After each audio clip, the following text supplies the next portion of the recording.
Madami talagang palagay ko ang pakiramdam ko lang, pakiwari ko madaming na doon sa Kamara na natatakot na maging pangulo si VP Sara. Baka biglang pagka naging pangulo si Vice President maimbestagahan at talagang mag-launch ng investigation tungkol doon sa mga anomalyang nangyayari. Ngayong Labor Day, pangalanan natin ang humaharang sa dagdag sahod ng mga manggagawa. Naipasa na sana ng Kongreso ang karagdagang minimum wage noong huling araw ng 19th Congress. Pero sinabihan umano ni Finance Secretary Ralph Recto ang Senado na wag itong ipasa. Ngayon, may panukalang batas si Kong Eli San Fernando para i-abolish ang provincial wage rates. At pumerma na ang karamihan ng mga kongresista para suportahan ito. Pero hindi ito inaaprubahan dahil ayaw umano ni Executive Secretary Ralph Recto.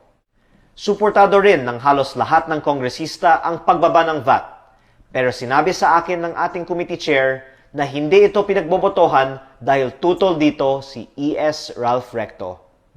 Kumusta mga kababayan? Magandang araw po sa inyong lahat. Mangdaka po kayo naroon, sana'y nasa mabuti po kayong kalagayan. Panibagong araw, panibagong reaction video na naman po ang hatid namin sa inyo. At eto nga mga kababayan, diretsahan na nga pong pinangalanan itong si Congressman Libiste. Itong si E.S. Ralph Recto na di umano'y humaharang sa pagtaas, sa panukalang taas sahod ng ating mga kababayan. Sobrang taas na ng mga bilihin at yung kinikita ng mga pangkaraniwang manggagawa hindi na sumasabay dun sa taas ng presyo ng mga bilihin ngayon. Kaya dapat kahit papaano ay maaprubahan ang pagtaas ng sweldo ng pangkaraniwang manggagawa. At mapapanood din natin dito mga kababayan. So, ito namang si Congressman Bong Sontay. Kaugnay naman po yan ng impeachment case nitong si Vice President Sara Duterte mga kababayan. At malalaman natin dito kung sino nga ba yung mga natatakot na maupo na bilang Pangulo itong si Vice President Sara kung sakaling ito'y mananalo. Panoorin po natin. Pero bago yan, kung bago ka pa lang dito sa ating channel, ay mag-subscribe ka na at i-click mo na din ang notification bell para maging updated ka sa mga susunod pa natin. Si 4th District Quezon City Representative Bong Sontay. Kong, magandang gabi. Admar at Paul po inyong makakasama. Magandang gabi, Kong. Hi, Admar, Paul, magandang gabi. Good evening sa inyong dalawa. At siyempre sa Opo. lahat ng mga nanonood at nakikinig. Ano po ang mga mahalagang bagay kung meron man po sa naging impeachment hearing kanina? Well, Admire, Paul, I think yung what transpired is something which was not surprising. Alam na naman natin nung una pa lang that yung the committee would vote that way, which was to say that it was sufficient in grounds and there is probable cause. Opo. Nagkaroon pa ng drama kung bubuksan ba yung box doon sa pinakaunang impeachment hearing naglatag na po mismo ang BIR ng mga pamantayan kung kailan lang pwede galawin ito. Bakit pa kaya tinalakay nila ito kanina, Kong? Well, most probably for optics, alam naman natin na hindi pwedeng buksan yan dahil yung mga BIR returns na yan, talagang merong lang mga guidelines kung kailan pwedeng buksan yan. And pagdating sa Kongreso, pwede lang yan pagka in aid of legislation yung ginagawa. As we all know, yung impeachment proceeding na tinatalakay sa Committee on Justice is not in aid of legislation. It's an impeachment. It's kaya hindi pwedeng buksan. In fact, yun din yung naging position ko doon sa pagbubukas nung AMLA report, pagbibigay ng report ng AMLA. That should not have been done. Dahil alam mo, while there are exceptions kung kailan pwedeng i-divulge yung AMLA report or kung kailan pwedeng i-waive yung bank secrecy, which is totoo naman. Pag impeachment hearing, pwedeng ma-exempt doon sa bank secrecy law. But alam nyo, there are dalawang proseso yan Yung tinatalakay sa House Justice Committee, preliminaries yan, hindi pa yan yung hearing proper. Because an impeachable officer is considered impeached once the articles of impeachment is transmitted to the Senate. Tapos noon, yung Senado will convene itself into an impeachment court. Doon pa lang. Yun pa lang yung impeachment hearing proper. At doon pwedeng i-exempt o tignan yung AMLA report or pwedeng ma-exempt sa bank secrecy. But as we all know, binuksan rin nila yan. Dinivulge rin. Opo, Kong, kapansin-pansin din kanina, every time natatawagin po si Congressman Marcoleta, laging dinidescribe po na hindi siya parte ng committee po. Necessary po pa po ba yun or parte pa rin ng optics? Well, in that aspect naman, kasi hindi talaga miyembro si Congressman Marcoleta ng Committee on Justice, kaya hindi talaga hindi nakakapagtanong at hindi sila maaaring bumoto, but maaari silang magbigay ng manifestation.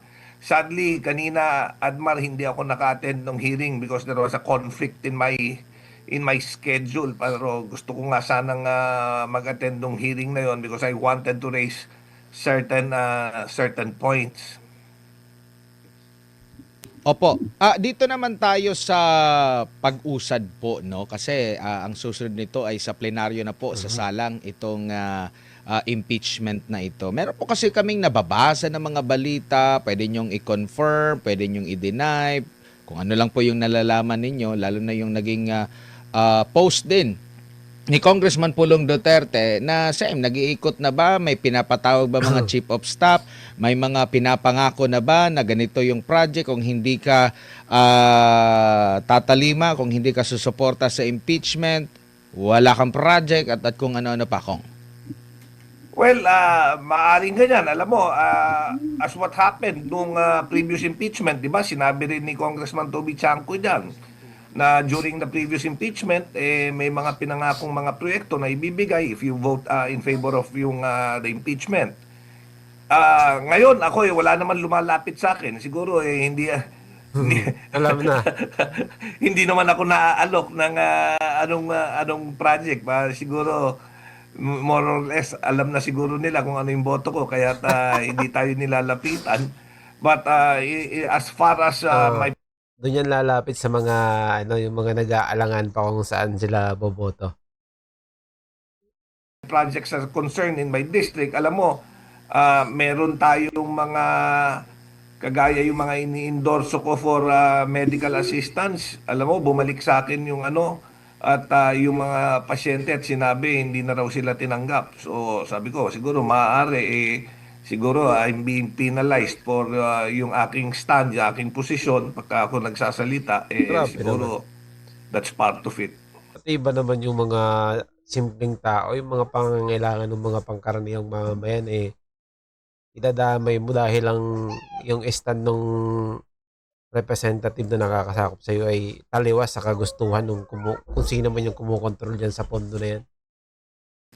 Opo. Grabe Sakali naman po, Congressman, na katigan ng Korte Suprema ang kampo ni Vice President Sara Duterte na meron niyang mali sa proseso po ng Kamara. Do you think maglalakas loob ulit yung mga nasa committee nito, lalo na yung mga kongresista na talagang against na against dito sa pangalawang Pangulo na maghain ulit next year? Kakayanin pa ba yan dahil Grabe naman 2028 na election na rin, 2027 next year. Alam mo, yung pangatlong impeachment, palagay ko, hindi na dapat at hindi na dapat payagan. Pero alam mo, hindi natin masasabi. Madami talagang palagay ko, ang pakiramdam ko lang, pakiwari ko, madaming na doon sa Kamara na natatakot na maging Pangulo si VP Sara. Baka siguro ang kinakatakot nila, baka maimbestigahan sila. Kaya yung mga iba gustong-gustong ma-impeach si Vice President. Kung si Paul po ito, may babalikan lang ako no doon sa napapabalita na may mga tumatawag doon sa mga chief of staff, no. Hindi ba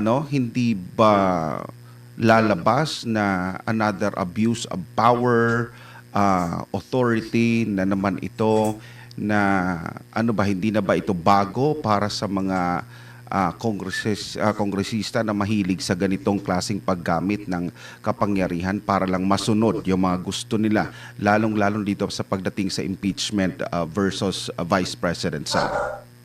Well, Paul, personally, hindi ko ma-confirm kasi yung storya na yan because as we all know, Congress has been in recess. Sa May 4 pa lang kami babalik at ako naman walang nakukuhang tawag o walang nakukuhang alok na additional project in exchange for my votes. Kaya personally hindi ko ma-confirm yung veracity ng storya na yan. But of course, hindi rin natin dinidiscount dahil kagaya ng una kong nabanggit na that was already open or mentioned by Congressman Toby Chanco when he said that during the previous impeachment talagang maraming insentibo ang ibinigay sa mga miyembro ng Kongreso na boboto to impeach the Vice President. Pero ang problema dito, yung mga kongresista naman na sabihin natin na hindi pabor para sa kanila dahil yung mga constituents na sinabi mo kanina, medical, free education, lahat-lahat, support, benefits, maaapektuhan. Hindi nagagalaw yan para sa mga nasasakupan ho ninyo, halimbawa. Well, totoo. In fact, ako dahil even before, pagka pumapasok ako sa Kongreso, madami ako mga kasamaan sa Kongreso nakakausap and a lot of them are not in favor of this impeachment, in this second impeachment.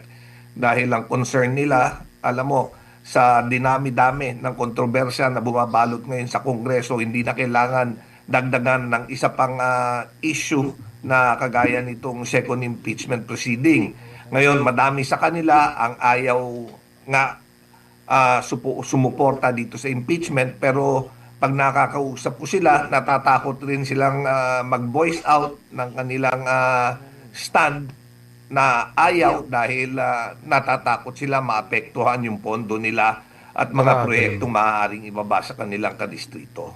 Alright, last na lang sa akin, kung itong kasi ipoproceed na ito doon sa plenaryo, sa kabuuan ba, sir, ganun pa rin ba ang konteksto ng takbo ng impeachment laban sa Vice Presidente? Minadali ba o papaano ho ba ito? Kung tama ba ang kanilang interpretation ng lahat as far as doon sa may probable cause silang nakita doon sa mga presentation of evidence?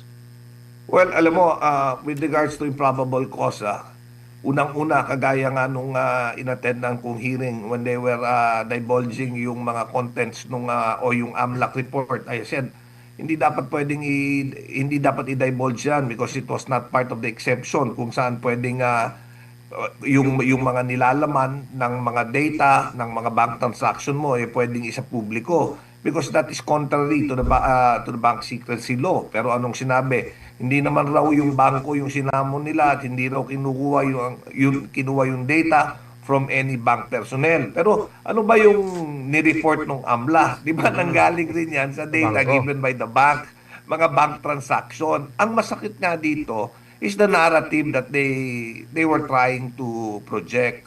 Pino-project nila that CBP that there was 6.7 billion that was in the account of the Vice President and her husband, si Atty. Mans Carpio. Pero kung makikita mo, transactions are different from bank deposits. Laging sinasabi may 6.7 billion.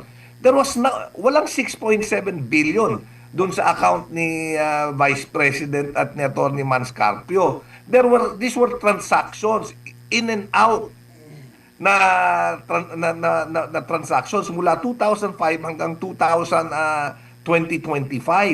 So ito yung mga yung cumulative in and out ng mga pera.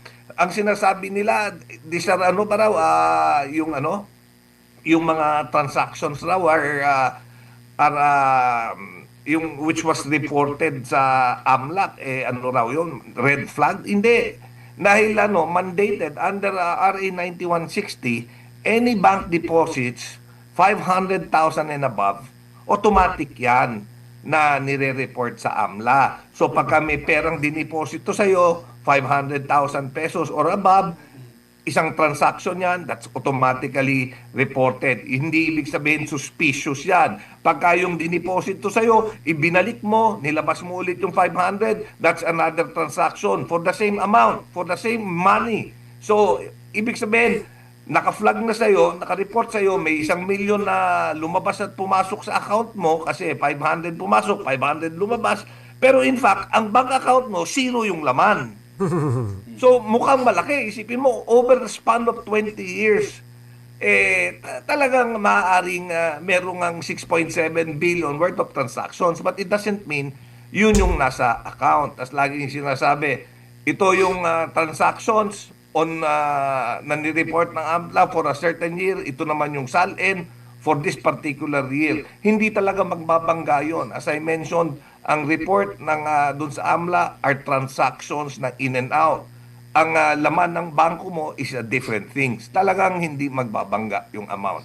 Sir, Tapos may... nun, Yeah. Okay. Sir, may baka makalimutan ko lang. For somebody's observation, doon sa tatapos no ng hearing na yan, tama ba ang behavior as far as ethics is concerned, behavior, attitude ng members ng Committee on Justice na right after na-determine nila ang probable cause sa mga ebidensya against Vice President Sara Duterte, nagtawanan, natuwa, nagsaya, nagpalakpakan as a Committee on Justice na dapat sila lang ay trabaho ay mag-determine ng the probability of substance, form, yung doon sa mga ebidensya. Pero heto nakita natin, nag-appear, nagtawanan, nagsaya. Ano yung observation? Ano yung magiging niyan, parang notion to the public as far as fairness and biases is concerned? yeah, Paul, sorry, I was not there. I was not in attendance kanina doon sa committee hearing. So I was not able to observe yung kanilang demeanor. But of course, yung palakpakan, yung tawanan, hindi proper yan. Especially during a Committee on Justice hearing, lalong-lalo na impeachment of the second highest official ang pinag-uusapan dyan. But sadly, alam mo, ang impeachment kasi is more political rather than a legal o judicial process pagdating dyan sa House. And meron talagang mga leanings ang mga ibang miyembro, kaya siguro ganun yung mga naging reaction nila. Kong, si Admar po ulit ito, kung sa plenaryo po ba, ang tamang tanong po ba para doon sa ibang mga mambabatas, alin ang gusto ninyo, 2 taon o 6 na taon?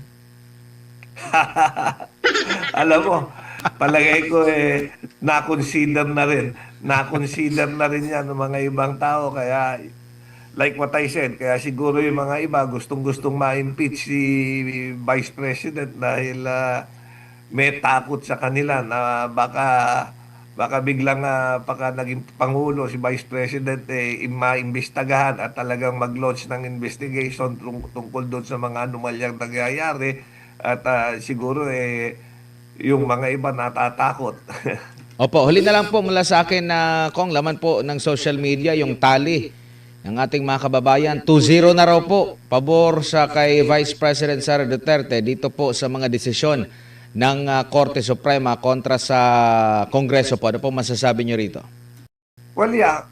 Ako, natutuwa ako dahil the Supreme Court remains the bastion of what is just and proper, and mula doon sa mga nagiging desisyon o lumalabas na desisyon dito sa Korte Suprema, naway ito'y maging panuntunan at batayan kung paano dapat hindi lang gumawa ng batas, pero kung paano dapat kumilos at kung paano i-handle yung mga impeachment process. Like what I said, yung impeachment kasi political, pero kahit na highly political ang impeachment proceeding, dapat meron rin hustisya at the same time na dapat i-consider. Congressman, maraming salamat po sa inyong oras at panahon. Sa ulitin po, ingat po kayo. Thank you, sir. At yun na nga mga kababayan, hanggang dito na lang po ang ating video. Kung ano man po ang inyong opinion sa video ito, ay comment nyo lang po sa baba. at ating pag-uusapan. Naway maging kabahagi po tayong lahat tungo sa pagsulong at pagunlad ng ating pinakamamahal na bansang Pilipinas. Ingat po kayo palagi. Maraming salamat.